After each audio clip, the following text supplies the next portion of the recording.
एक बार की बात है, एक बहुत बड़ा नेता एक साधु के छोटे से आश्रम में गया, क्योंकि उसने बहुत सुना था उस साधु के बारे में और उसके मन में आया कि मैं एक बार जाकर के देखता हूं कि लोग इतनी तारीफ क्यों करते हैं उसकी।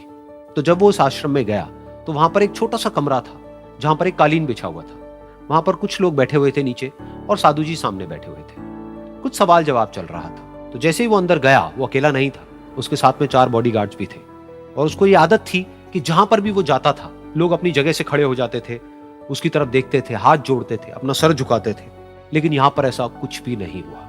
साधु ने उसकी तरफ देखा तक नहीं, क्योंकि वो साधु किसी के सवाल का जवाब दे रहे थे। लेकिन नेता को इस बात पे गुस्सा आ गया। नेता को लगा कि ये मेरी बेइज्जती है।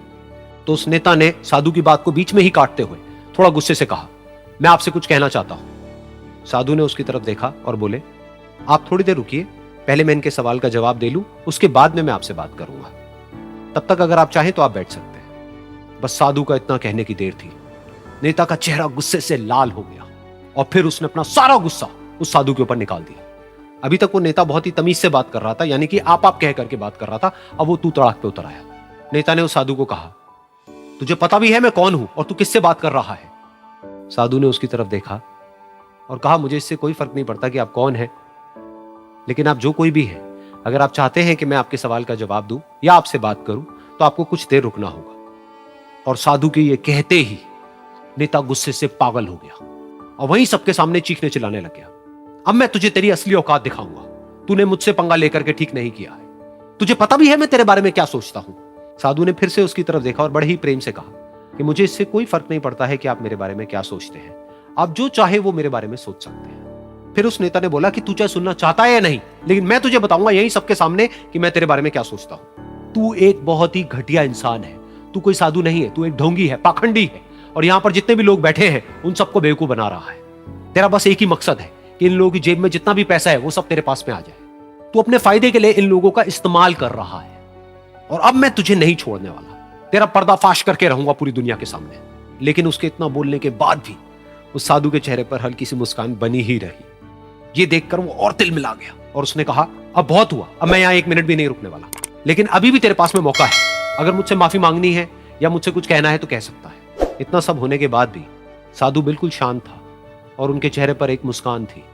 उन्होंने अपनी आंखें बंद कर ली। फिर साधु ने अपनी आंखें खोली, हाथ जोड़े और कहा कि मुझे आपसे कोई गिला शिकवा नहीं है।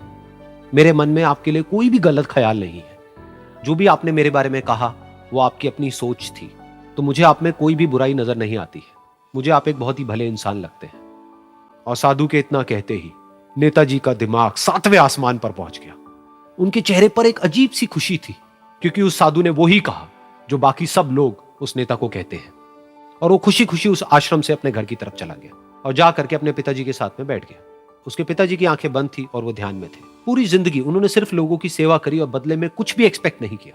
तो थोड़ी देर बाद जब उन्होंने अपनी आंखें खोली और देखा अपने बेटे को अपने साथ बैठे हुए, तो उनके बेटे के चेहरे पर आज एक अजीब सी खुशी थी जो आज से पहले उन्होंने कभी नहीं देखी थी।